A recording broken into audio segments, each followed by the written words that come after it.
الحمد لله نحمده ونستعينه ونستغفره نؤمن به ونتوكل عليه ونعوذ بالله من شرور أنفسنا ومن سيئات أعمالنا من يهده الله فلا مضل له ومن يضلله فلا هادي له وأشهد أن لا إله إلا الله وحده لا شريك له وأشهد أن محمدا عبده ورسوله أما بعد فإن خير الحديث كتاب الله وخير الهدي هدي محمد صلى الله عليه وسلم وشر الأمور محدثاتها وكل محدثة بدعة وكل بدعة ضلالة وكل ضلالة في النار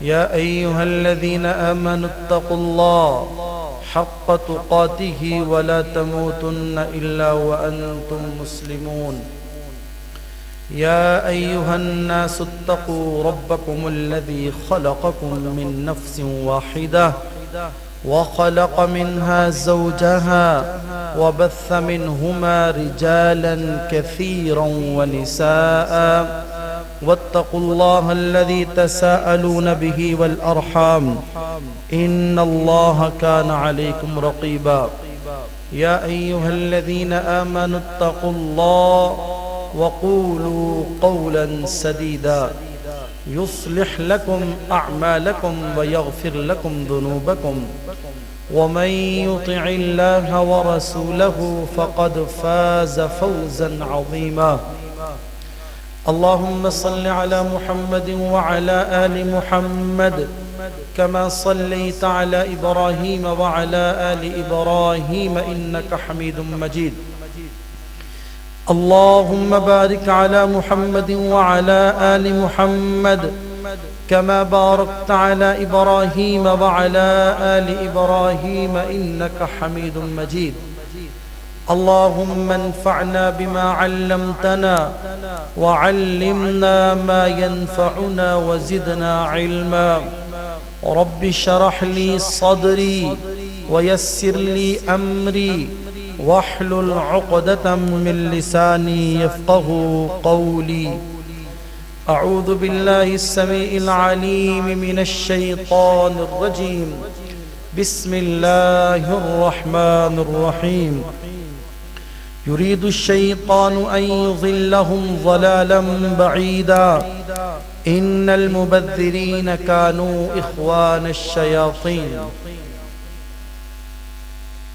واجب الاحترام سامعین گرامی، ہر قسم کی تعریفات، تمحیدات، تمجیدات، تقدیسات، تحلیلات اس پروردگار عالم کے لیے ہے جس نے زمین بنائی، آسمان بنایا، سارا جہاں اسی پروردگار عالم نے بسایا ہے۔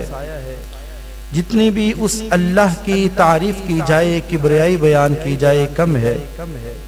بے شمار درود و سلام امام الانبیاء، حبیب خدا، سرتاج رسول جناب محمد رسول اللہ صلی اللہ علیہ وآلہ وسلم کی ذات گرامی پہ۔ احباب گرامی، آج کی ملاقات میں میں انشاءاللہ الرحمن اللہ کی توفیق کے ساتھ ایک اہم سوال کا جواب عرض کرنا چاہتا ہوں۔ کچھ نہ کچھ جواب تو یقیناً آپ کے ذہنوں میں ہوگا، لیکن مزید تسلی اور تشفی کے حوالے سے چند معروضات عرض کر دینا چاہتا ہوں۔ وہ ہے کہ شیطان انسان سے کیا چاہتا ہے، شیطان انسان سے کیا امیدیں وابستہ کیے ہوئے ہے، اور اس کے مد مقابل ہمارا رب، ہمارا پروردگار عالم رحمان، اس کی اپنے بندوں سے کیا چاہت ہے، اس کی اپنے بندوں سے کیا امیدیں ہیں۔ اس حوالے سے قرآن و سنت کی روشنی میں چند معروضات عرض کرنا چاہتا ہوں۔ رب تعالی سے دعا ہے اللہ حق سچ کہنے کی توفیق عطا فرمائے۔ شیطان شطن سے نکلا ہے، اس کا معنی ہوتا ہے شرارت کرنا، حد سے تجاوز کرنا، گمراہ کرنا اور پھر پیچھے ہٹ جانا، وسوسہ ڈالنا۔ اس کا نام ایک خناس بھی ہے، دور ہو جانے والا، اپنا کام دکھا کر کے سائیڈ پہ ہو جانے والا، اور اس کا اصل نام قرآن کریم میں ابلیس ذکر کیا گیا ہے۔ شیطان چونکہ خود اللہ کی رحمت سے دور ہوا ہے، اس لیے یہ چاہتا ہے کہ ساری کی ساری کائنات کو بھی اللہ کی رحمت سے دور ہی کر دے۔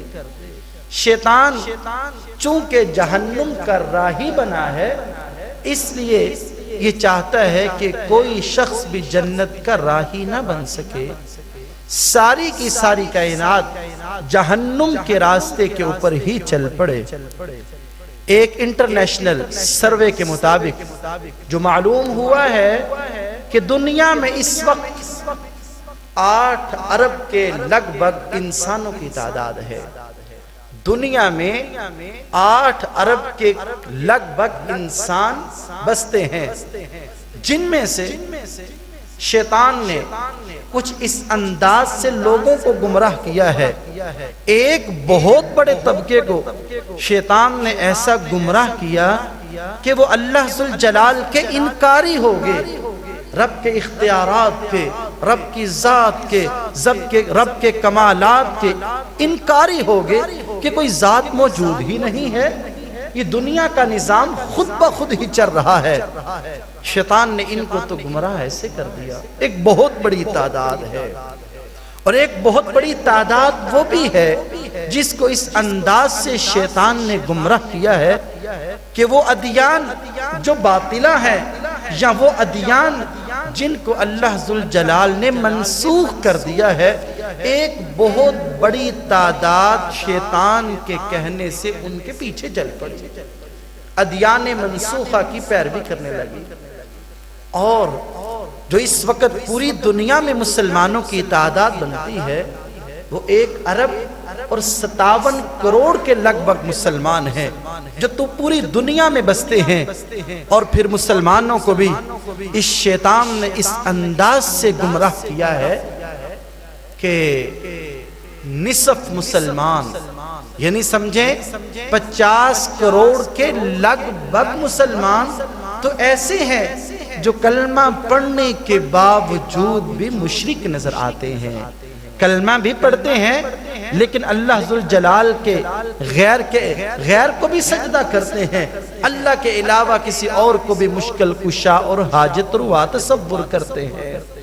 گویا نصف مسلمان تو ایسے، اور پیچھے بچتے جو ہیں تقریباً 50 کروڑ کے لگ بھگ یا 57 کروڑ کے لگ بھگ مسلمان بچتے ہیں، ان کو شیطان نے کچھ اس طرح گمراہ کیا کہ وہ ہیں تو اہل توحید، عقیدہ توحید راسخ ہے، لیکن پھر بھی ان میں بہت ساری غیر اخلاقی برائیاں پائی جاتی ہیں۔ گویا شیطان نے ہر شخص کو اپنے شکنجے میں جکڑا ہوا ہے، ہر شخص کو اپنے طریقے کے مطابق، اپنے جال کے مطابق پھنسانے کی کوشش کر رہا ہے۔ اگر دنیا میں دیکھا جائے عام طور پہ انسان کے 4 طرح کے دشمن پائے جاتے ہیں۔ ایک دشمن تو وہ ہے جو انسان کے مال کا دشمن ہے، اس کو یعنی چور اور ڈاکو کی شکل میں یہ نہیں چاہتا کہ آپ کے پاس مال ہو، ہر طرح آپ کے مال کو چھیننا چاہتا ہے، گن پوائنٹ کے اوپر چھین لے یا چوری چھپے جو ہے آپ کے مال کو چھین لے، آپ کو مال سے بیگانہ کرنا چاہتا ہے۔ اور دوسرا ایک بہت بڑا دشمن انسان کا وہ ہے جو حاسد ہے، انسان کی عزت کا دشمن ہے، اس کو آپ کی عزت اچھی نہیں لگتی ہے، ہر وقت اسی کوشش میں، اسی لگن میں لگا ہوا ہے کہ کسی نہ کسی طریقے سے آپ کو ذلیل و رسوا کر دے، یہ دوسرا دشمن ہے جو انسان کی عزت کا دشمن ہے، اور تیسرا دشمن انسان کی جان کا دشمن ہے۔ اسے یہ انسان چلتا پھرتا اچھا نہیں لگتا، اس کی ہر وقت یہی کوشش اور تمنا ہے کہ اس انسان کو میں قتل کر کے اس کی جان کو ہی ختم کر۔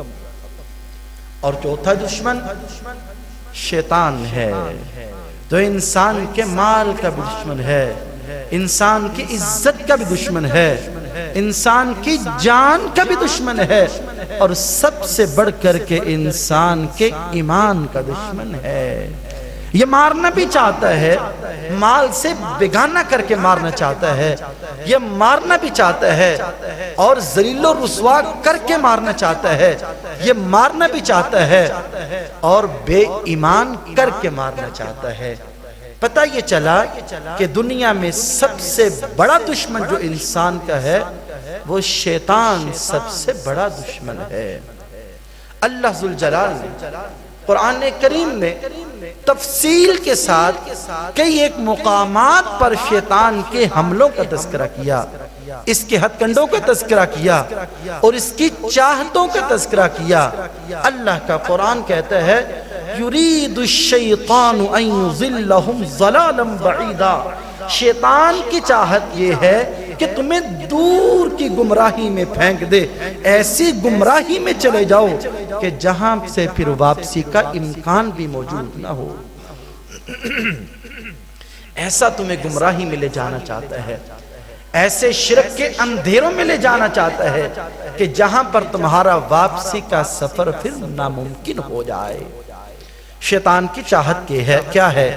انما یرید الشیطان ان یوقع بینکم العداوۃ والبغضاء فی الخمر والمیسر، شیطان کی چاہت یہ ہے کہ تمہارے درمیان لڑائی جھگڑے کو پیدا کر دے، شیطان کی چاہت یہ ہے کہ تمہارے درمیان دشمنیاں پیدا ہو جائیں، شیطان یہ چاہتا ہے تمہارے درمیان حسد، بغض، کینہ، نفرتیں، قدورتیں پیدا ہو جائیں، شیطان یہ چاہتا ہے کہ تم ایک دوسرے کے پاس نہ بیٹھو، شیطان یہ چاہتا ہے کہ تمہاری نفرتیں بہت زیادہ جو ہے پروان چڑھ جائے۔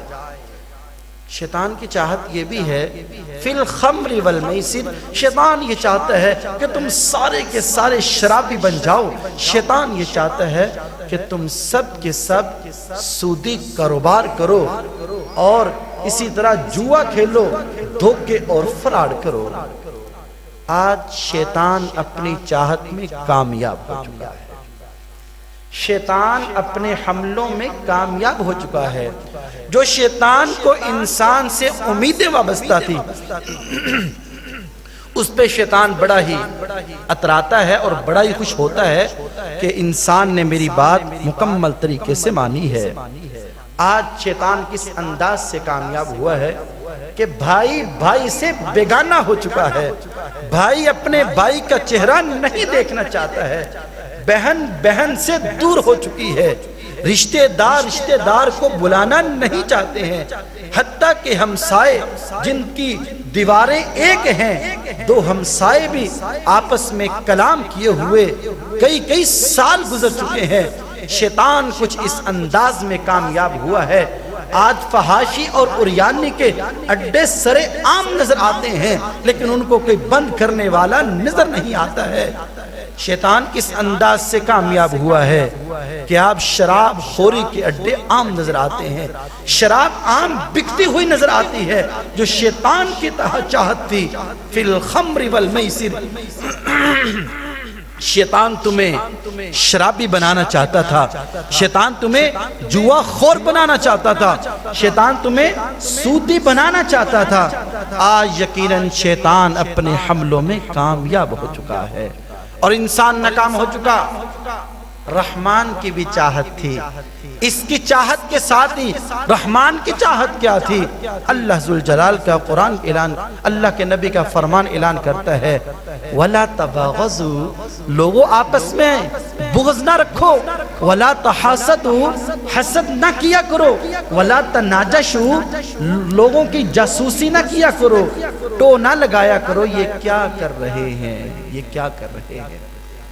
اللہ کے نبی نے فرمایا رحمان کی چاہت یہ ہے، رحمان یہ چاہتا ہے لا یحل لمسلم ان یحجر اخاہ فوق ثلاث، رحمان کی چاہت یہ ہے کہ کوئی بھی مسلمان آپس میں 3 دن سے زیادہ قطع تعلقی نہ کریں، لیکن شیطان اپنے حملوں میں کامیاب ہو چکا اور انسان اپنے رب کی چاہت میں ناکام ہو چکا ہے۔ شیطان کی ایک اور بھی چاہت ہے وَيَصُدَّكُمْ عَنْ ذِكْرِ اللَّهِ، شیطان تمہیں اللہ کے ذکر سے بیگانہ کرنا چاہتا ہے۔ شیطان نہیں چاہتا کہ تم اپنے اللہ کو یاد کرو، شیطان نہیں چاہتا کہ تم نماز پڑھو، شیطان نہیں چاہتا کہ تم اپنے رب سے استغفار کرو۔ شیطان تمہیں ایسا الجھانا چاہتا ہے دنیا داری کے معاملات میں کہ تمہارے پاس وقت ہی نہ ہو اللہ کو یاد کرنے کا، جبکہ رحمان کی چاہت کیا ہے؟ رحمان کیا کہتا ہے؟ یا ایھا الذین آمنوا اذکروا اللہ ذکرا کثیرا وسبحوہ بکرۃ واصیلا، اے میرے بندو مجھے صبح شام یاد کیا کرو، دوپہر کو یاد کیا کرو، ہر وقت یاد کیا کرو، اور فائدہ کیا ہوگا؟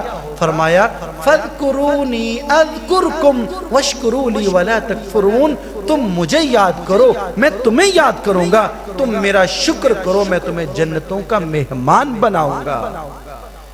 اور فرمایا یہیں پہ بس نہیں ہے، اگر تم مجھے اپنے دل میں یاد کرو گے میں بھی تمہیں اپنے دل میں یاد کروں گا، اگر تم لوگوں کی مجلس میں میرا تذکرہ کرو گے تو فرشتوں کی اعلیٰ مجلس میں تیرا تذکرہ کروں گا۔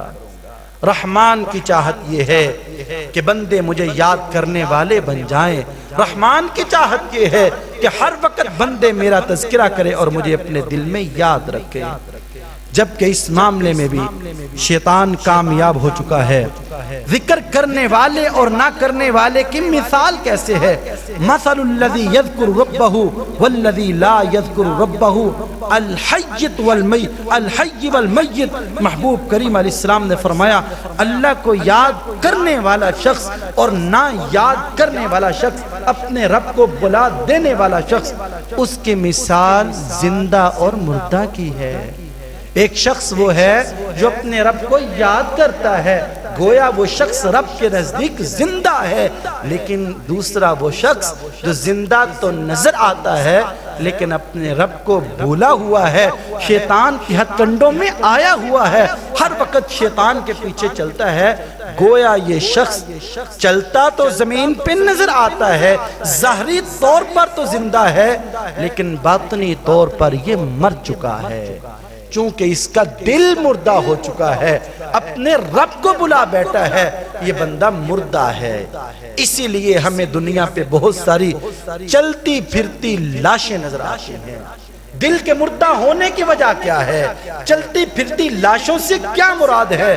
یہی وجہ ہے کہ آج ہمیں اگر بازار میں نکل جاتے ہیں، ایک ریڑھی والے سے لے کر کے، ایک چھوٹے دکاندار سے لے کر کے بڑی کرسی پہ بیٹھنے والے شخص تک، ہر شخص دھوکے باز اور فراڈی نظر آتا ہے۔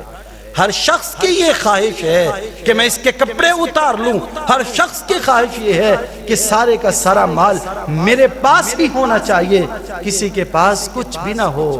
کوئی ذخیرہ اندوزی کی شکل میں دھوکے کر رہا ہے، کوئی قیمتوں کو بڑھا کر کے دھوکے کر رہا ہے، کوئی 2 نمبر چیز دے کر کے دھوکے کر رہا ہے، گویا شیطان اس معاملے میں بھی کامیاب ہو چکا ہے۔ آج ہم ویسے اپنے گریبانوں میں جھانکیں، دیکھیں کیا شیطان آج کے دور میں 100% کامیاب نہیں نظر آتا اور ہم ناکام نظر آتے ہیں۔ شیطان کی ایک چاہت یہ ہے وَيَصُدَّكُمْ عَنْ ذِكْرِ اللَّهِ وَعَنِ الصَّلَاةِ، شیطان جہاں پر تمہیں اللہ کے ذکر سے روکنا چاہتا ہے وہاں پر شیطان تمہیں بے نمازی بھی بنانا چاہتا ہے۔ شیطان کو پتہ ہے، وہ جانتا ہے کہ ایک نماز پڑھنے کی اللہ کتنا اجر و ثواب عطا کر رہے ہیں۔ شیطان جانتا ہے کہ نماز دین کا ستون ہے، نماز ذہنی سکون ہے، نماز جنت کا ویزا ہے۔ نماز پڑھنے کے ساتھ دلوں کو راحت محسوس ہوتی ہے۔ نماز نہ پڑھنے والا شخص اللہ کا بہت زیادہ ناپسندیدہ بن جاتا ہے۔ شیطان اس کے اوپر بھی اپنی مکمل توجہ لگائے ہوئے ہے۔ اگر ہم اپنے معاشرے میں دیکھیں کتنے فیصد ہیں، 5% لوگ بھی نہیں ہوں گے، اس سے کم لوگ ہوں گے جو نماز ادا کرنے والے ہیں، جو نماز کی اہمیت کو سمجھنے والے ہیں۔ کلمہ پڑھنے کے باوجود لوگ بے نماز نظر آتے ہیں۔ احباب گرامی، نماز چھڑوانے کے حوالے سے شیطان تو مکمل پلاننگ کرتا ہے، بالخصوص فجر کی نماز کے حوالے سے پلاننگ کیا کرتا ہے؟ یار مولانا کی دماغ خراب ہوا ہے، میں تو انتہائی مصروف آدمی ہوں، مجھے بہت کام کاج ہوتے ہیں، ان کو رٹ ہر وقت نماز کی ہی ہوتی، نماز کرتے رہتے ہیں، میرے پاس تو نماز پڑھنے کا ٹائم نہیں ہے۔ اور شیطان کیا پلاننگ کرواتا ہے کہ یار رات کو انسان سوتا ہے، شیطان آ کر کے تھپکیاں دیتا ہے، علیک لیل طویل، علیک لیل طویل، ابھی تو رات بہت لمبی ہے، تجھے سو جانا چاہیے، سو جانا چاہیے۔ جس وقت انسان سو جاتا ہے شیطان کی تھپکیوں میں آ جاتا ہے، فجر کا وقت طلوع ہو جاتا ہے، سورج نکل آتا ہے، فجر کی نماز کا وقت ختم ہو جاتا ہے، پھر شیطان انسان کے کان میں پیشاب کر کے بھاگ جاتا ہے اور خوش ہوتا ہے کہ لو جی آج میں اپنے حربے میں کامیاب ہو چکا ہوں۔ شیطان انسان کو نمازوں سے بیگانہ کرنا چاہتا ہے، جبکہ رحمان کی چاہت کیا ہے؟ رحمان کیا چاہتا ہے؟ رحمان کہتا ہے کہ حی علی الصلاۃ، حی علی الفلاح کی صدا کو سنو، تم مسجد میں آ جاؤ، ایک نماز کو پڑھو، میں تمہیں 27 کا اجر عطا کر دوں گا۔ رحمان کیا چاہتا ہے؟ میرے نبی کی سنت کے مطابق وضو کر لو اور 2 رکعت نفل پڑھ لو اور مکمل توجہ اور یکسونیت کے ساتھ ادا کر لو، 2 رکعت نماز نفل پڑھ لو، میں تمہارے پچھلے سب صغیرہ گناہوں کو معاف فرما دوں گا۔ رحمان کی چاہت کیا ہے؟ رحمان کیا چاہتا ہے کہ تم 5 پڑھ لو، ہن خمسون وہن خمسون، تم 5 پڑھ لو، میں تمہیں 50 کے اجر پہ فائد کر دوں گا۔ جبکہ آج کے دور میں شیطان اس معاملے میں بھی کامیاب نظر آتا ہے۔ شیطان انسانوں کو نماز سے بیگانہ کرنا چاہتا تھا، اللہ نے قرآن میں بتلا بھی دیا، لیکن آج شیطان کامیاب اور ہم ناکام نظر آتے ہیں۔ شیطان کی ایک چاہت اور بھی ہے، الشیطان یعدکم الفقر ویأمرکم بالفحشاء، شیطان تمہیں فقیری کے خواب دلاتا ہے، وہ کہتا ہے نہ خرچ کرنا اللہ کے راستے میں، اللہ کے راستے میں خرچ کرو گے تو فقیر بن جاؤ گے، اللہ کے راستے میں خرچ کر دیا تو تیرے تو گھر کا بل ابھی ادا کرنے والا ہے، بچوں کی فیسیں بھی دینے والی ہیں، قسم قسم کے خیالات ذہنوں میں لے کر کے آتا ہے کہ تو سارے کا سارا کنگال ہی ہو جائے گا۔ الشیطان یعدکم الفقر، شیطان تمہیں فقیری کے خواب دلاتا ہے کہ تم تو فقیر ہو جاؤ گے، اللہ کے راستے میں پیسہ نہ نکالنا۔ جبکہ رحمان کی چاہت کیا ہے؟ رحمان کا پیغام کیا ہے؟ انفق علیک، تم 1 خرچ کرو گے، اس کے بدلے میں 10 تیرے اوپر خرچ کروں گا۔ انفق علیک، میرے بندے تم میرے اوپر خرچ کر، میں تیرے اوپر خرچ کروں گا۔ رحمان کی چاہت کیا ہے؟ من ذا الذی یقرض اللہ قرضا حسنا، کون شخص ہے کہ جو مجھے قرض حسنا دے؟ میرے بھائیوں، میرے پیارے بھائیوں، دنیا پہ کہا جاتا ہے فلاں بندہ بڑا ہی امانت دار ہے، میں نے اس کے ساتھ انویسٹ کیا 10 لاکھ روپیہ اور اس نے مجھے اس کے بدلے میں 20 لاکھ کما کر کے دیا ہے، بندہ بڑا امانت دار ہے۔ اگر تم نے کچھ انویسٹ کرنا ہے تو فلاں کمپنی کے ساتھ انویسٹ کرو، فلاں کے ساتھ کاروبار کرو، وہ دھوکہ نہیں کرتے، وہ فراڈ نہیں کرتے۔ قربان جائیں، اللہ ذوالجلال کہہ رہے ہیں انفق علیک، تم میرے ساتھ انویسٹ کر کے دیکھو ذرا میں تمہارے ساتھ کیا کرتا ہوں۔ تم 1 خرچ کرو گے، اس کے بدلے میں لوگ شاید کہ تمہیں آدھا دیں، میں تمہیں 10% کر کے زیادہ کروں گا، 10% بڑھا کر کے دوں گا۔ اور محبوب کریم علیہ السلام نے فرمایا جو بندہ اللہ ذوالجلال کے راستے میں خرچ کرتا ہے، آپ نے قسم کھا کر کے فرمایا مجھے اس ذات کی قسم جس کے ہاتھ میں محمد صلی اللہ علیہ وسلم کی جان ہے، جو بندہ اللہ کے راستے پہ خرچ کرتا ہے وہ بندہ کبھی بھی فقیر نہیں ہوتا ہے، اس کا مال کبھی بھی ختم نہیں ہوتا جو شخص اللہ کے راستے میں خرچ کرتا رہتا ہے۔ اور اللہ ذوالجلال کی چاہت کیا ہے؟ شیطان تو فقیری کے خواب دلاتا تھا، رحمان کی چاہت کیا آئی؟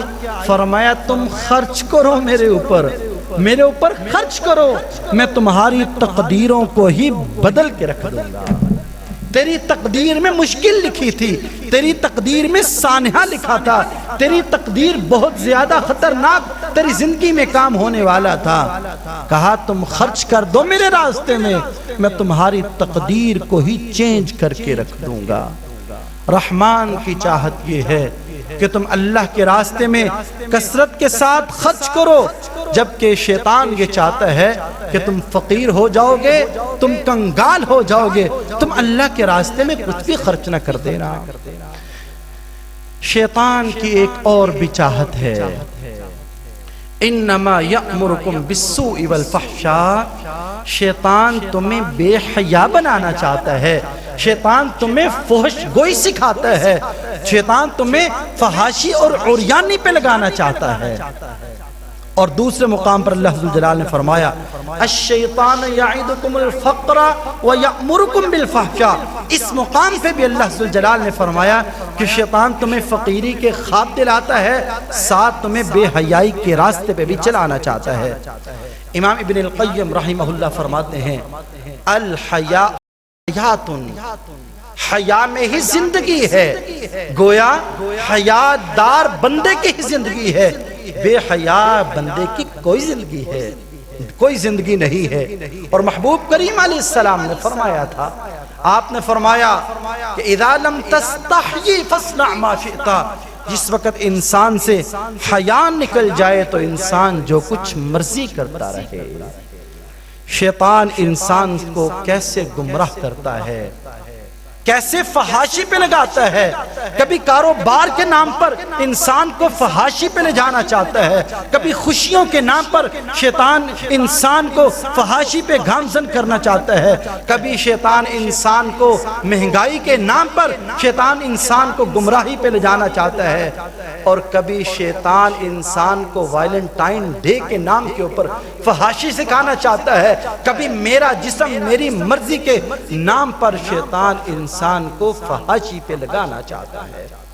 شیطان آج بھی کامیاب ہو چکا ہے اور آج ہم ناکام ہو چکے ہیں۔ شیطان نے سارے کے سارے معاشرے کو بے حیا بنا دیا ہے، فحش بنا دیا ہے۔ اگر کہا جائے یہ فحاشی کر رہے ہو، یہ عریانی ہے، اس سے اللہ کے رسول نے منع کیا ہے، جواب یہ آتا ہے مولانا اتنا تو عام چلتا ہے، اتنا تو عام چلتا ہے، آپ بہت چھوٹے ذہن کے لوگ ہیں، اپنے ذہنوں کو وسیع کیجئے، اتنا تو عام چلتا ہے۔ جبکہ رحمان کی چاہت کیا ہے؟ رحمان کیا چاہتا ہے؟ فرمایا ایاکم والفحش فإن اللہ لا يحب الفحش، فرمایا اللہ ذوالجلال لوگوں فحاشی سے بچ جاؤ، اللہ فحاشی اور عریانی کو پسند نہیں کرتے ہیں، اللہ بے حیا بندے کو پسند نہیں کرتے، بلکہ فرمایا ان اللہ تعالی لا یبغض الفاحش، اللہ ذوالجلال فحش گو انسان کے ساتھ بغض رکھتا ہے۔ آج ہم دیکھیں اپنی مجالس کو، اپنی مجلسوں کو دیکھیں کہ فحاشی اور عریانی پہ مبنی چغتیں اور قصے اور کہانیاں سنائی جاتی ہیں، اور اس میں مزے لے لے کر کے لوگ باتیں کرتے ہیں، حتیٰ کہ آج تو مساجد کو معاف نہیں کیا جاتا ہے، مساجد میں آ کر کے قسم قسم کی جگتیں لگائی جاتی ہیں، جبکہ اللہ ذوالجلال کے محبوب پیغمبر نے فرمایا کہ اللہ ذوالجلال فحش گو انسان کے ساتھ بغض رکھتے ہیں، اللہ کو فحش گو انسان اچھا نہیں لگتا۔ اور آپ نے یہ بھی فرما دیا کہ لوگوں یاد رکھو جس قوم میں فحاشی عام ہو جاتی ہے اللہ ذوالجلال ایسی قوم کے اوپر طاعون کا عذاب مسلط کر دیتے ہیں۔ طاعون کی بیماری ایسی قوم کے اوپر آ جاتی ہے، طاعون کی وبا ایسی قوم کے اوپر نازل کر دی جاتی ہے جہاں پر فحاشی عام ہو جاتی ہے۔ سچی بات یہ ہے میرے پیارے بھائیوں، محبوب کریم علیہ السلام کی دعائیں ہیں اور اللہ ذوالجلال کی اپنے نبی کے ساتھ محبت ہے، نبی کے ساتھ وعدے ہیں کہ جس وجہ سے آج ہم ان گناہوں، ان وباؤں کی وجہ سے بچے ہوئے ہیں، ان بیماریوں سے بچے ہوئے ہیں، اللہ کے عذاب سے بچے ہوئے ہیں، نہیں تو یقیناً ہمارے اندر ساری کی ساری وہ برائیاں موجود ہیں جو پہلی اقوام میں ہوتی تھی۔ لوط علیہ السلام کی قوم میں جسٹ ایک گناہ تھا، وہ کیا کرتے تھے؟ لواطت کا جرم کرتے تھے، اللہ نے الٹا کر کے پھینکا۔ جناب سیدنا شعیب علیہ السلام کی قوم نے ناپ تول میں کمی کی تھی، اللہ نے الٹا کر کے پھینکا، ان پہ پتھروں کو برسایا۔ اور انبیاء نے جناب صالح علیہ السلام کی قوم نے اونٹنی کی ٹانگیں کاٹی تھی، اللہ ذوالجلال نے ساری کی ساری قوم کو نیست و نابود کر دیا۔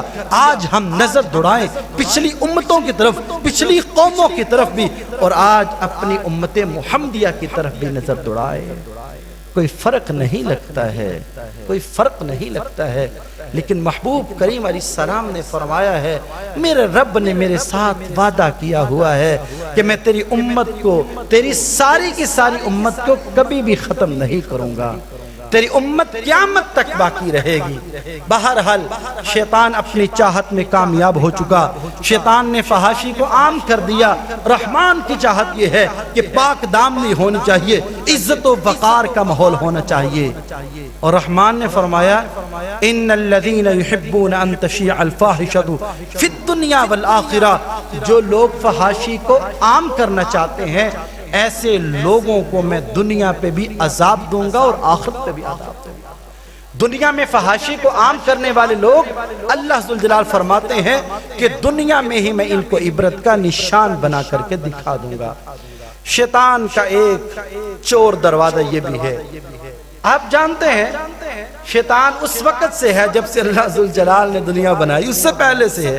شیطان کو ہر شخص کو گمراہ کرنے کا تجربہ موجود ہے، انبیاء ہو، صلحاء ہو، ولی اللہ ہو اور علماء ہو، عام نیک لوگ ہوں، سب لوگوں کو گمراہ کرنے کا اس کو تجربہ حاصل ہے۔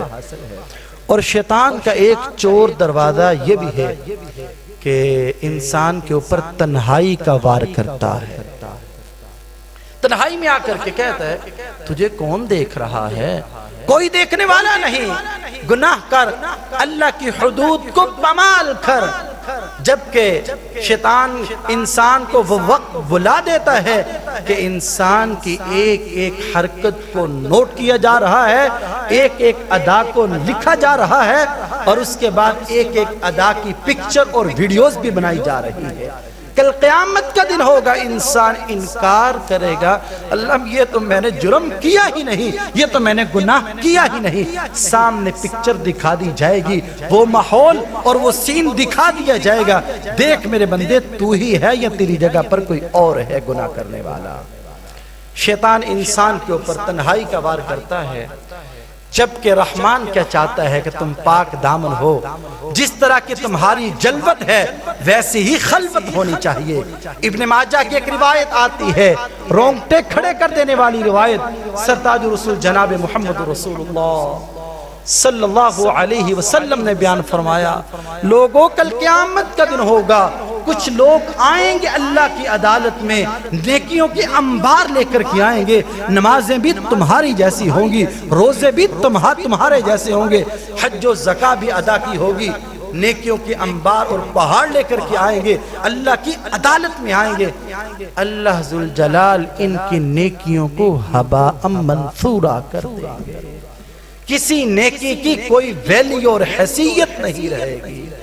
صحابہ بڑے تعجب سے پوچھتے ہیں اللہ کے رسول، وہ کون سے بد نصیب لوگ ہوں گے کہ جن کی نیکیوں کو ضائع کر دیا جائے گا؟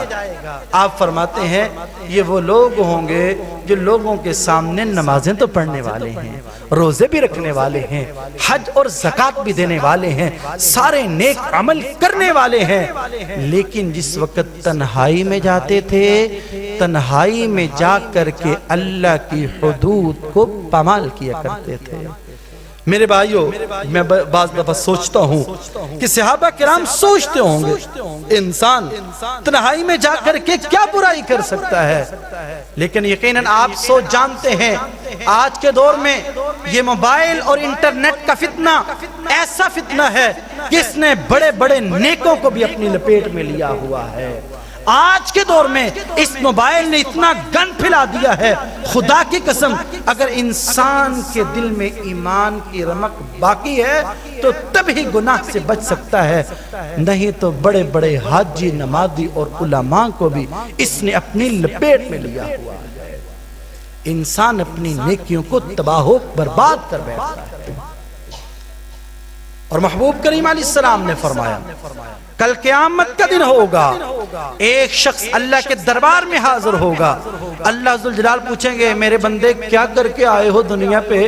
تمہیں زندگی دی تھی، عمر دی تھی، صحت مندی دی تھی۔ یہ بندہ کہے گا یا رب صلیت 60 سنہ، اللہ میں نے دنیا میں رہتے ہوئے 60 سال نمازیں پڑھی ہیں، 60 سال کی نمازیں تیرے پاس لے کر کے آیا ہوں۔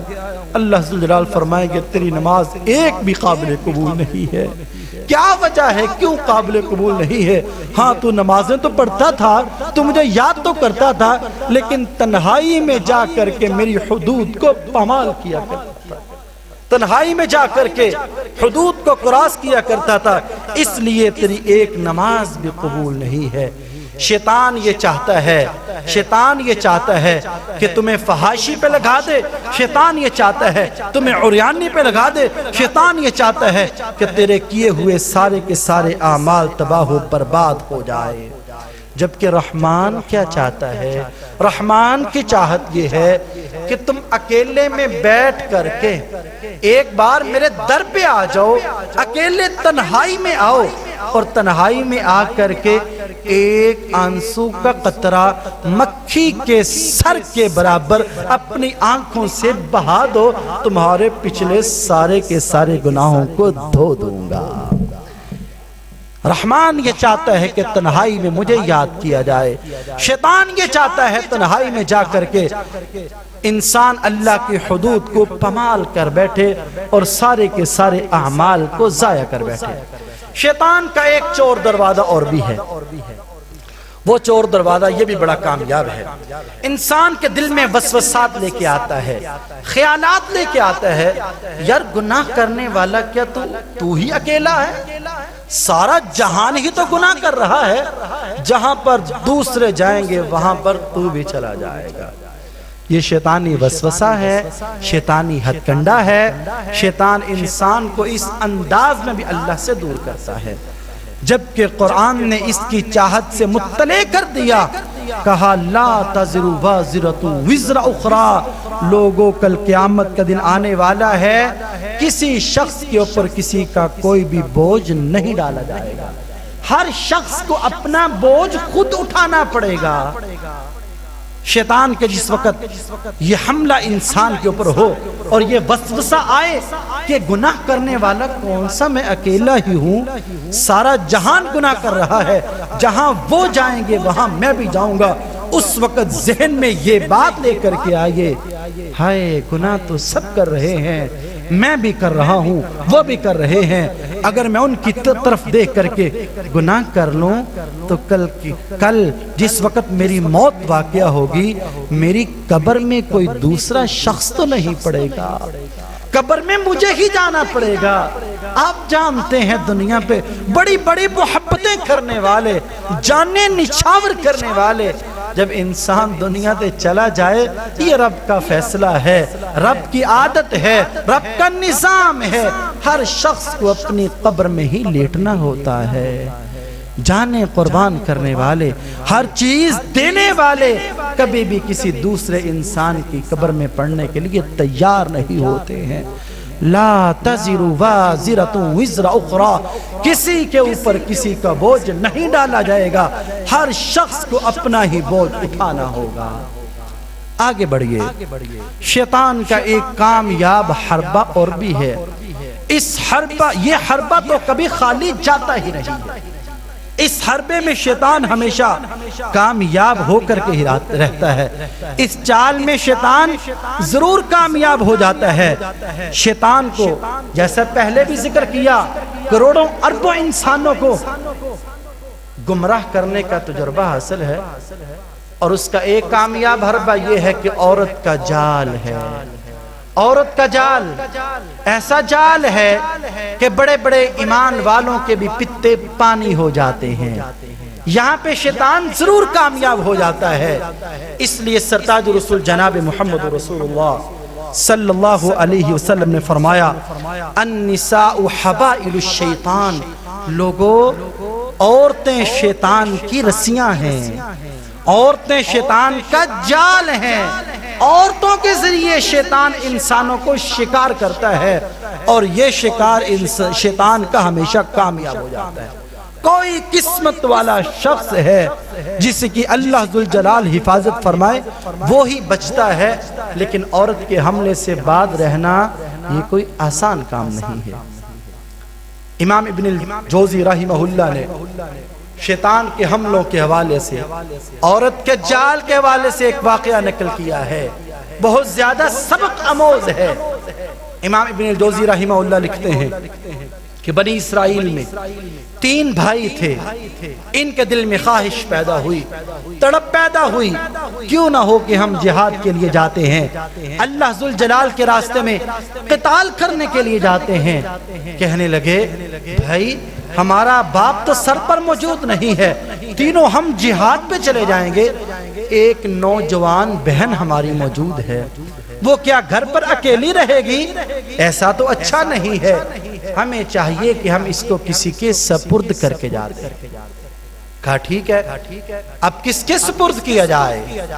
مشورہ ہوا، کہا یہ ہمارے گھر کے سامنے جو پادری صاحب رہتے ہیں، جو راہب رہتے ہیں، ان کے سپرد ہم اپنی بہن کو کر کے چلے جاتے ہیں۔ پادری صاحب سے بات کی، پہلے تو اس نے انکار کیا، نہیں بھائی نہیں، غیر محرم عورت کو میں اپنے پاس کیسے رکھ سکتا ہوں؟ انہوں نے بار بار منت سماجت کی کہ مولانا آپ کے علاوہ ہمارا کسی کے اوپر اعتماد اور اعتبار ہی نہیں ہے، کس کے پاس چھوڑ کر کے جائیں؟ پھر اس نے کہا چلو ایسا کرتے ہیں، ہاں اس طرح کرو کہ تمہاری بہن اپنے گھر میں ہی رہا کرے گی، میں اس کا خیال بھی کروں گا، آتے جاتے شخص کا بھی خیال کروں گا، اور اس کو کھانا بھی دے دیا کروں گا۔ کہا ٹھیک ہے، کھانا پہنچایا کیجئے اور اس کا خیال رکھا کریں۔ بہرحال یہ تینوں بھائی جہاد کے اوپر چلے گئے، اللہ کے راستے میں نکل گئے۔ اب بہن گھر میں اکیلی موجود ہے، پادری صاحب، راہب صاحب ہر روز کھانا تیار کرتے ہیں اپنے لیے بھی، اور اس عورت کا بھی دروازہ کھٹکھٹاتے ہیں، اس کے گھر میں بھی کھانا پہنچاتے ہیں، دروازے پہ کھانا رکھ دیتے ہیں، عورت آتی ہے اپنے کھانے کو اٹھا کے لے جاتی ہے۔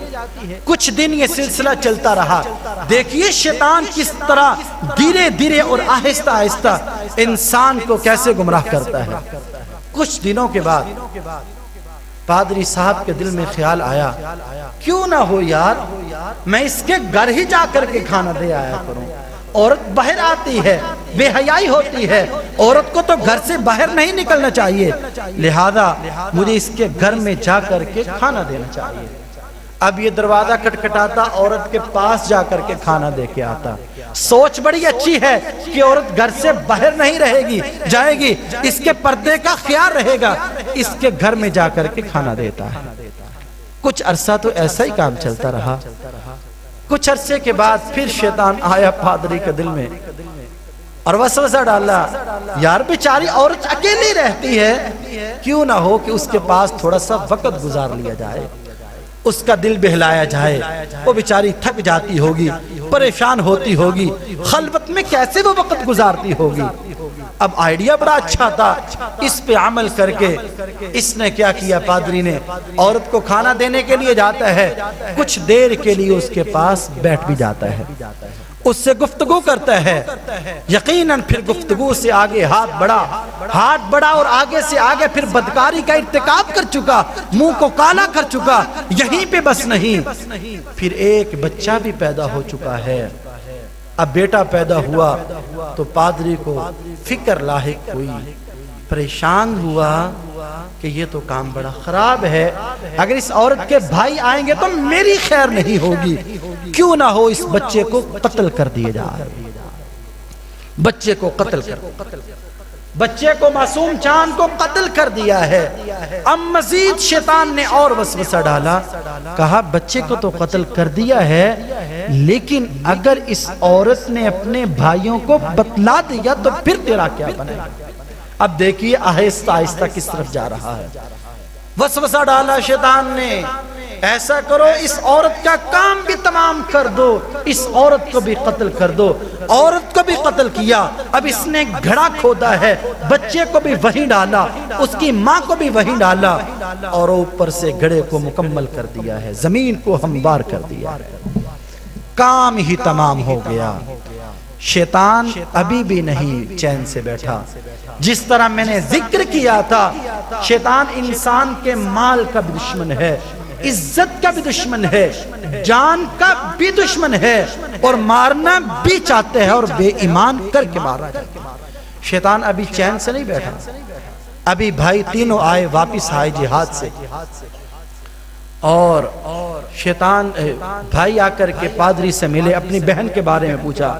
پادری کہتا ہے تمہاری بہن بڑی نیک خاتون تھی، شب زندہ دار تھی، بہت عبادت کیا کرتی تھی، بڑی صالحہ عورت تھی، لیکن پتہ نہیں ایک دن میں کھانا دینے کے لیے گیا ہوں تو آپ کی بہن فوت ہو چکی تھی۔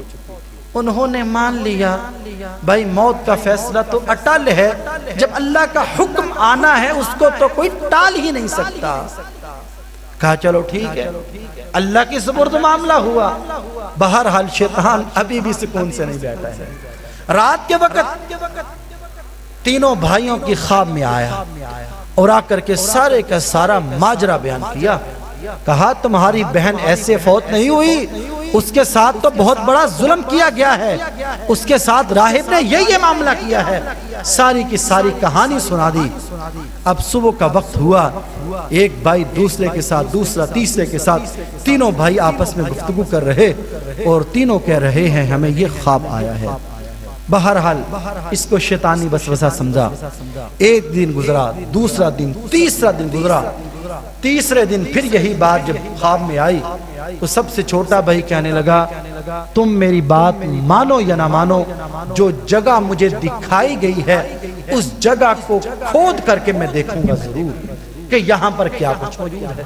حتیٰ کہ وہ قبر کی جگہ بھی دکھا دی گئی تھی کہ یہاں پر تمہاری بہن کو گڑھا کھود کر کے دفنا دیا گیا ہے۔ اس نے مجبور کیا، تینوں بھائی گئے ہیں، جا کر کے اس گڑھے کو کھودا، واقعتاً اس میں سے بچہ بھی نکل آیا، اور جس عورت کو قتل کیا تھا وہ عورت بھی نکل آئی ہے۔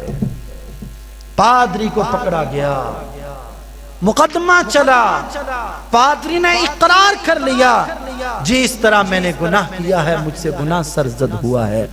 اب آگے بڑھئے، آگے کیا ماجرا ہوتا ہے۔ جج نے فیصلہ سنا دیا، اس کو سزائے موت ہونی چاہیے، پادری کو سزائے موت دی جانی چاہیے۔ سزائے موت دینے کے لیے آرڈر جاری کر دیا گیا، حتیٰ کہ وہ وقت آ گیا ہے جس وقت اس کو سزائے موت دینی ہے۔ تختے کے اوپر پادری کو کھڑا کیا گیا ہے، گلے میں پھندا ڈال دیا گیا پھانسی کا، ابھی لیور دبانے والا باقی ہے۔ شیطان آیا پھر پادری کے پاس، آ کر کے کہا اب جو کچھ ہونا تو ہو چکا، اب تو تیری جان جانے والی ہے، اب تو تم مرنے والا ہے۔ ویسے میرے پاس ایک حربہ ہے کہ تجھے دنیا کی کوئی طاقت بچا نہیں سکتی، لیکن میں تمہیں بچا سکتا ہوں۔ کیسے بچاؤ گے؟ کہا کہ تم کفریہ جملہ اپنی زبان سے نکال دو اور مجھے اپنا رب اور خدا مان لو، میں تمہیں یہاں سے ایسا اٹھا کر کے لے جاؤں گا یہاں پر کسی کو تو نظر بھی نہیں آئے۔ اس نے ادھر سے جملہ کفریہ نکالا، کفریہ جملہ اس پادری نے زبان سے نکالا ہے، ادھر سے لیور دبایا گیا ہے، جان بھی گئی ہے اور ساتھ ایمان بھی گیا ہے۔ شیطان انسان کو مارنا بھی چاہتا ہے تو بے ایمان کر کے مارنا چاہتا ہے۔ شیطان کا حملہ، عورت والا جال، عورت والا ہتھ کنڈا، یہ بڑا ہی کامیاب ہوتا ہے۔ اس میں شیطان اکثر طور پر کامیاب ہو ہی جاتا ہے۔ اس لیے سرتاج رسول جناب محمد رسول اللہ صلی اللہ علیہ وسلم نے فرمایا، لوگوں کسی جگہ پر ایک غیر محرم مرد اور غیر محرم عورت جمع نہ ہو۔ جس وقت غیر محرم مرد اور عورت جمع ہوتے ہیں تو وہاں پر تیسرا شیطان آ جاتا ہے، اور شیطان انسان کے خون میں اس طرح شیطان انسان کے جسم میں اس طرح گردش کرتا ہے جس طرح انسان کے جسم میں خون گردش کرتا ہے۔ اور محبوب کریم علیہ السلام نے فرمایا، ما ترکت بعدی فتنة اضر علی الرجال من النساء، فرمایا لوگوں دنیا سے جانے کے بعد مجھے مردوں کے بارے میں سب سے زیادہ جس چیز کا ڈر ہے وہ یہ ہے کہ میری امت کے مرد عورتوں کا شکار ہو جائے، شیطان کے اس حملے میں آ کر کے عورتوں کو شکار کر بیٹھیں گے اور اپنے ایمانوں کو بھی ضائع کر بیٹھیں گے اور اپنی جانوں کو بھی ضائع کر بیٹھیں گے۔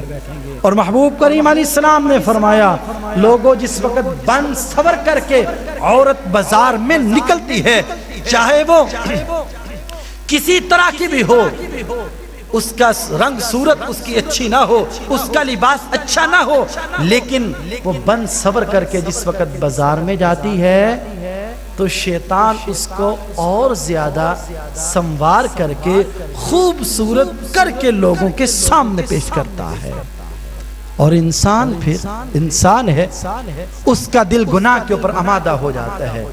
اور محبوب کریم علیہ السلام نے فرمایا، شیطان ہر وقت تمہارے پیچھے لگا ہوا ہے، شیطان تمہیں گمراہ کرنا چاہتا ہے، اس لیے آپ نے عورتوں کو منع کر دیا کہ کوئی عورت بھی بازار میں خوشبو لگا کر کے نہیں جائے گی۔ فرمایا جو عورت بھی بازار میں خوشبو لگا کر کے جاتی ہے، جتنے لوگوں کے ناک تک اس کی خوشبو جاتی ہے ان تک اس عورت کی بدکاری لکھی جاتی ہے۔ کل قیامت کا دن ہوگا، ایک عورت اللہ کے دربار میں پیش ہوگی، اللہ ذوالجلال فرمائیں گے تو نے فلاں شخص کے ساتھ بھی بدکاری کی، فلاں کے ساتھ بھی بدکاری کی، فلاں کے ساتھ بھی بدکاری کی، تو بدکارہ عورت ہے۔ یہ عورت سر میں ہاتھ مارے گی، کہے گی اللہ میں نے تو اپنے باپ کی عزت کو کبھی داغدار نہیں ہونے دیا تھا، میں نے اپنے شوہر کی عزت کا بڑا پاس کیا تھا، میرا تو چہرہ کبھی غیر محرم نے نہیں دیکھا تھا، یہ کیا لکھا ہوا ہے؟ بتلایا جائے گا ہاں تیرا چہرہ تو کوئی نہیں دیکھتا تھا، لیکن جب تو بازار میں جاتی تھی تو خوشبو لگا کر کے جاتی تھی۔ اس کا جرم یہ ہے کہ جتنے لوگوں کے ناک تک یہ سمیل جائے گی اتنوں کے ساتھ بدکاری لکھی جائے گی۔ اس لیے محبوب کریم علیہ السلام نے فرمایا، لوگوں دنیا پہ سب سے بہترین جگہ اللہ کے گھر مساجد ہیں، سب سے گندی ترین جگہ بازار ہیں۔ آپ نے بازاروں میں بیٹھنے سے منع کر دیا، لوگوں کوئی شخص بھی بازار میں نہ بیٹھے۔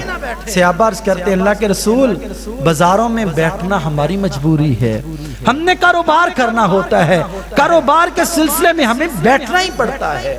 محبوب کریم علیہ السلام نے فرمایا ہاں اگر تمہاری مجبوری ہے بازاروں میں بیٹھنا، شوق سے نہیں مجبوری کے تحت تم بیٹھ سکتے ہو، لیکن میں تمہیں حکم دیتا ہوں بازار میں بیٹھنا مجبوری ہے تو پھر بازار کے حقوق بھی ادا کیا کرو۔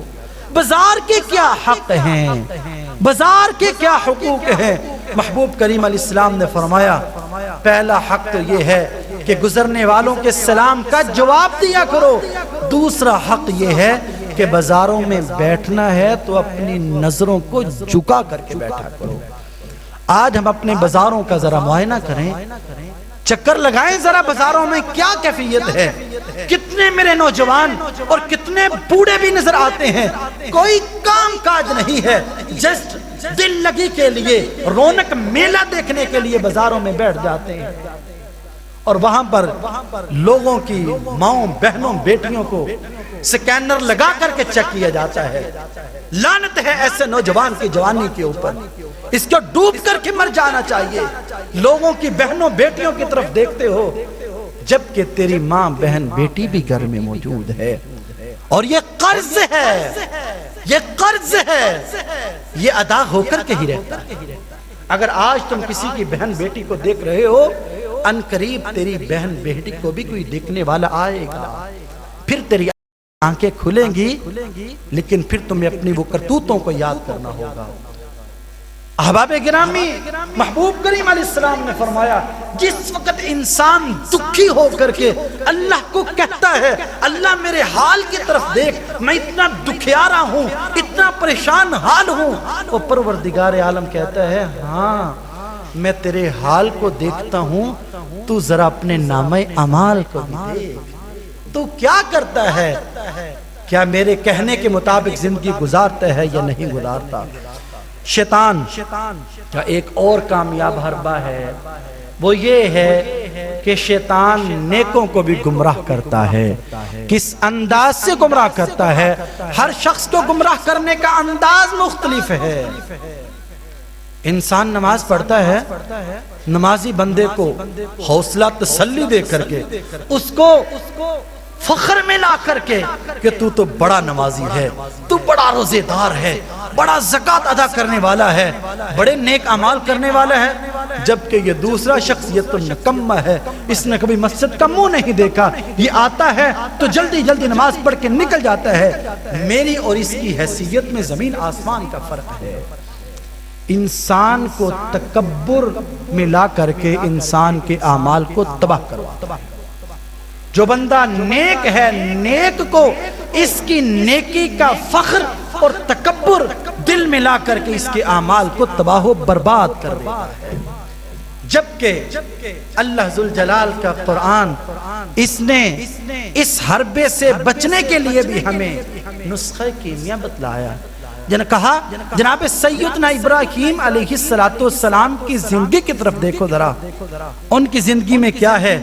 اللہ ذوالجلال کا گھر بنا دیا، اللہ کا خانہ کعبہ بنا دیا، اور پھر گھر بنانے کے بعد باپ اور بیٹا پتہ کیا کہتے ہیں؟ یہ نہیں کہا کہ یہ وہ گھر ہے کہ جس کی طرف قیامت تک آنے والے لوگ منہ کر کے نمازیں پڑھتے رہیں گے، ہم نے اللہ کا گھر بنایا ہے، بڑا عالی شان، بڑا محنتیں کر کے کوششیں کر کے گھر بنا دیا، ہم نے بہت بڑا جو ہے کام کر دیا اللہ کا، بلکہ کہا بڑی عاجزی اور انکساری سے اللہ کا گھر بن چکا ہے۔ ربنا تقبل منا، اللہ یہ ہم نے بنا دیا ہے، اس کو قبول بھی فرما لے، اس کو قبول بھی فرما لے۔ پتہ یہ چلا نیکی کرنے کے بعد اگر انسان کے دل میں فخر آ جائے، تکبر آ جائے، اس وقت جان لیجئے شیطان آپ کے عمل کو تباہ کرنا چاہتا ہے۔ اور جناب محمد رسول اللہ صلی اللہ علیہ وسلم کا انداز بھی ہمیں نظر آتا ہے۔ آپ اکثر طور پر بلکہ فجر اور مغرب کی نماز کے بعد یہ دعا کیا کرتے تھے، اللہم انی اسألک علما نافعا ورزقا واسعا وعملا متقبلا، اے اللہ میں تجھ سے نیک اعمال کا سوال کرتا ہوں، میں رزق حلال کا سوال کرتا ہوں اللہ، اور اعمال کی قبولیت کا سوال کرتا ہوں۔ یہ نہیں ہے کہ عمل کر لیے ہیں بس بڑی بات ہے، میں نے بہت بڑا کام کر لیا، بہت بڑا مارکا مار لیا ہے، نہیں، بلکہ عمل کرنے کے بعد آج بھی انکساری دل میں لائی ہے کہ اللہ یہ میں نے کر تو لیا ہے، اب اس کو قبول بھی کر لینا۔ اس لیے نمازیں پڑھنے کے بعد، اعمال کرنے کے بعد انسان کو کبھی فخر میں نہیں آنا چاہیے۔ اگر دل میں فخر کبھی آ جائے تو اس کو شیطانی وسوسہ سمجھ کر کے اس کو دور کرنا چاہیے۔ اب پتہ یہ چلتا ہے کہ شیطان تو ہر وقت ہمارے اوپر حملے کرنے کے لیے تیار ہے، اس کے حملوں سے بچنا کیسے ہے، اس سے بچنے کا طریقہ کیا ہے؟ دو طریقے بتلاؤں گا، ایک روحانی طور پر اور ایک فزیکلی طور پر، پریکٹیکلی طور پر آپ کیا کر سکتے ہیں، شیطان سے کیسے بچ سکتے ہیں، اپنے آپ کو بچنے کا طریقہ کیا ہے۔ تصور کیجئے کہ میں شیطان کے حملوں میں گرا ہوا ہوں، اور میں اکیلا ہوں اور میں نے اس سے بچنا ہے۔ اس کا روحانی طریقہ کیا ہے؟ سرتاج رسول جناب محمد رسول اللہ صلی اللہ علیہ وسلم نے فرمایا ان الشیطان ینفر من البیت الذی تقرأ فیہ سورۃ البقرہ، فرمایا جس گھر میں سورہ بقرہ کی تلاوت کی جاتی ہے وہاں پر شیطان ٹکتا نہیں ہے، وہاں سے بھاگ جاتا ہے۔ گھروں میں سورہ بقرہ کی تلاوت کو کثرت سے کیا جائے۔ آج ٹیکنالوجی آگئی ہے، ہم بہت زیادہ سست پڑ گئے ہیں، میرے پاس تو ٹائم ہی نہیں ہوتا جی، ہم ریکارڈنگ لگا لیتے ہیں، آڈیو لگا لیتے ہیں، ویڈیوز چلتی رہتی ہیں، قرآن کے گھر میں تلاوت ہوتی رہتی ہے۔ میرے بھائیوں میں اس چیز کا انکاری نہیں ہوں، چونکہ قرآن کی آواز تو آتی ہے، اس کی برکات تو آئیں گی، لیکن سب سے اعلیٰ اور اولیٰ یہ ہے کہ ہم فزیکلی طور پر خود ٹائم نکال کر کے اپنے گھر میں سورہ بقرہ کی تلاوت کریں۔ اور آپ نے فرمایا لوگوں اپنے گھروں کو قبرستان نہ بنایا کرو۔ کیوں قبرستان کیسے نہ بنایا کرو؟ فرمایا اپنے گھروں میں قرآن کی تلاوت کیا کرو۔ پتہ یہ چلا کہ قبرستان میں قرآن کی تلاوت نہیں ہوتی، گھروں میں تلاوت قرآن ہوتی ہے۔ اور اسی طرح شیطان سے بچنے کا طریقہ اور بھی محبوب کریم علیہ السلام نے فرمایا جو بندہ رات کو سوتے وقت سورہ بقرہ کی آخری 2 آیات، یہ وہی تحفہ ہے جو اللہ ذوالجلال نے اپنے محبوب پیغمبر کو معراج کی رات نماز کے تحفے کے ساتھ دیا تھا۔ سورہ بقرہ کی آخری 2 آیات ان کا معمول بنا لیجئے۔ محبوب کریم علیہ السلام نے فرمایا یہ روحانی طریقہ ہے شیطان سے بچنے کا۔ فرمایا جو بندہ رات کو سوتے وقت ان 2 آیات کی تلاوت کر کے سوتا ہے، اللہ ذوالجلال انسان کی جان کی، مال کی اور ایمان کی حفاظت فرما لیتے ہیں۔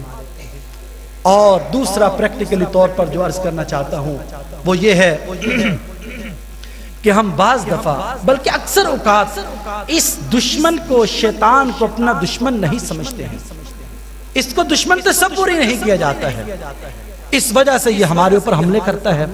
اس دشمن کو دشمن سمجھیے، اپنے ذہن میں لائیے کہ یہ ہمارا دشمن ہے، دائیں سے بائیں سے، آگے سے پیچھے سے، اوپر سے نیچے سے، اس نے وعدہ کیا ہوا ہے اللہ کے ساتھ میں نے ہر طرف سے تیرے بندوں کو گمراہ کرنا ہے اور ہر وقت کرنا ہے۔ اس کو دشمن تصور کیجئے۔ اللہ ذوالجلال نے قرآن کریم میں کئی ایک مقام پر کہا کہ یہ تمہارا دشمن ہے، اس سے بچ کر کے رہنا، اس سے بچ کر کے رہنا، تمہیں ہر موڑ کے اوپر گمراہ کرے گا، ہر موڑ پہ بیٹھا ہوا ہے گمراہ کرنے کے لیے۔ اس کو دشمن سمجھیے، دشمن سمجھتے ہوئے جب آپ اس کا مقابلہ کریں گے اللہ ذوالجلال کی حفاظت آئے گی۔ اور ایک اور اہم طریقہ جو محبوب کریم علیہ السلام سے ثابت ہے کہ جس وقت بھی شیطانی وسوسہ دل میں آئے نا تو ایک کام کیجئے، اعوذ باللہ من الشیطان الرجیم پڑھ لیجئے، اللہ کی پناہ کو طلب کر لیجئے۔ چونکہ شیطان کا ایک نام خناس بھی ہے، خناس کا معنی ہوتا ہے پیچھے ہٹ جانے والا، دور ہو جانے والا۔ جس وقت شیطان انسان کے دل میں وسوسہ ڈالتا ہے تو انسان اعوذ باللہ پڑھ لیتا ہے تو شیطان اسی وقت بندے کے راستے سے ہٹ جاتا ہے، دور ہو جاتا ہے۔